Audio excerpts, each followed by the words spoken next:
Were you ever in the brothel, or? Oh yeah, I was in there twice. Once I made a delivery of towels and sheets and stuff that I don't remember why I was picked. I was just walking past the laundry place where one capo said to me, take it to the brothel.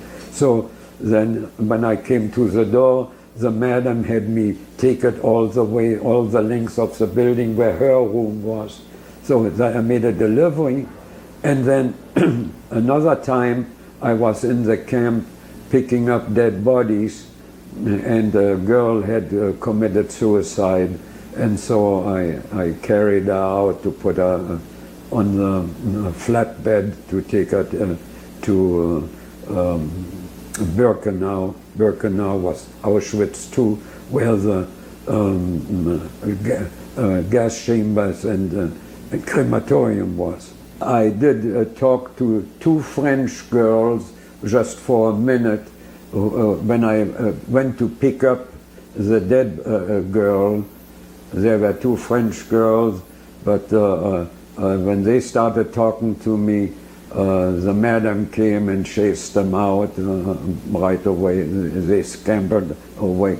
And so then the madam said to me, when I returned the blanket, I had wrapped up because all the guys were standing around that were in the camp going to look at that naked girl I was going to carry out.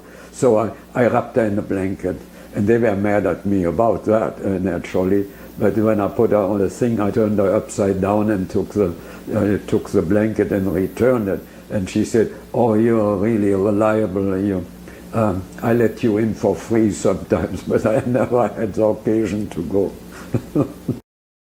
Was there a difference for you as a person to see a woman, for example, this girl you carried, was that a difference for you, being a man, to see the women suffer like they did? I didn't really see too many women. Now, this one had committed suicide. She was basically a newcomer because you could see she was still in good shape. Μια μέρα έμεινα αργά από το απέλ. Μόλις σφύριξαν δεν πρόλαβα να πάω στο απέλ από το μπλόκο μου. Πιο μπροστά ήταν μια άλλη γραμμή από άλλο μπλόκο, το οποίο αποτελώνταν από αυτές που τις κατατάξανε για να εξυπηρετούν υπήρχαν βαρυπινίτες, οι οποίοι τους βγάλαν από τις φυλακές που ήσαν καταδικασμένοι για εγκλήματα και τους ανέθεσαν να μας κυβερνάνε εμάς. Ήσαν τα χειρότερα στρώματα του κόσμου που λένε. Και αυτοί για να γλιτώσουν από τις φυλακές φερνόντουσαν πιο άσχημα από ό,τι είχαν διαταγές.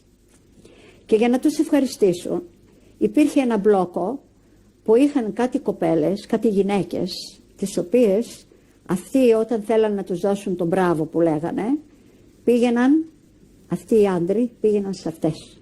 Το πρωί ξεκινούσαν, ήταν απέναντι από τον μπλόκο που εργαζόμουν εγώ.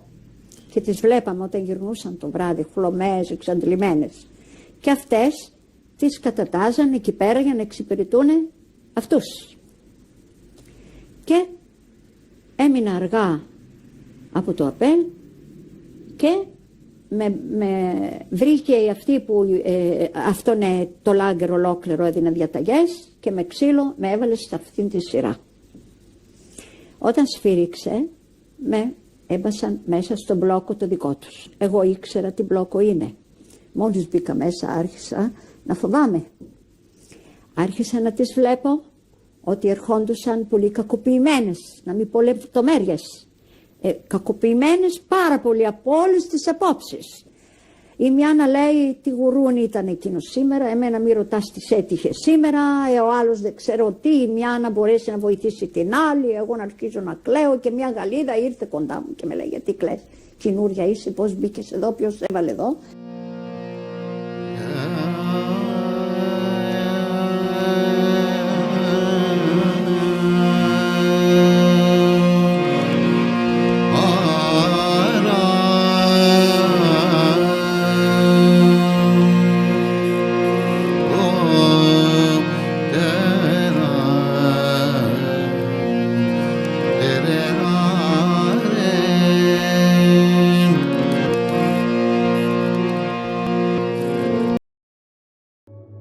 The women forced into servitude in Block 24 were primarily Polish political prisoners, as well as a smaller number of German criminal inmates. Many were young, and all were subject to the same brutal conditions and treatment as other prisoners in the camp. They were given slightly better food rations and living conditions compared to other inmates, but this was merely a cynical ploy to keep them alive longer for repeated exploitation and mistreatment.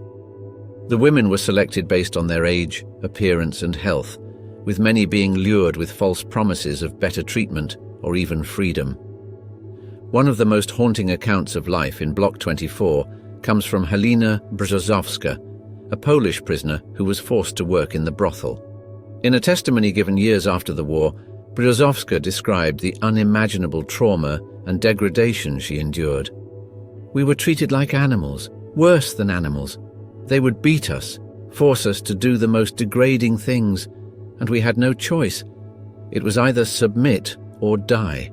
Brzozowska, who was only 18 when she was sent to Auschwitz, endured months of mistreatment in Block 24 before being transferred to another camp. Her story is just one of many, a testament to the unimaginable suffering endured by the women of the brothel.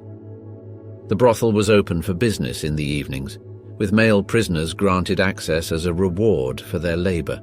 They would line up outside Block 24, waiting their turn to mistreat the women inside.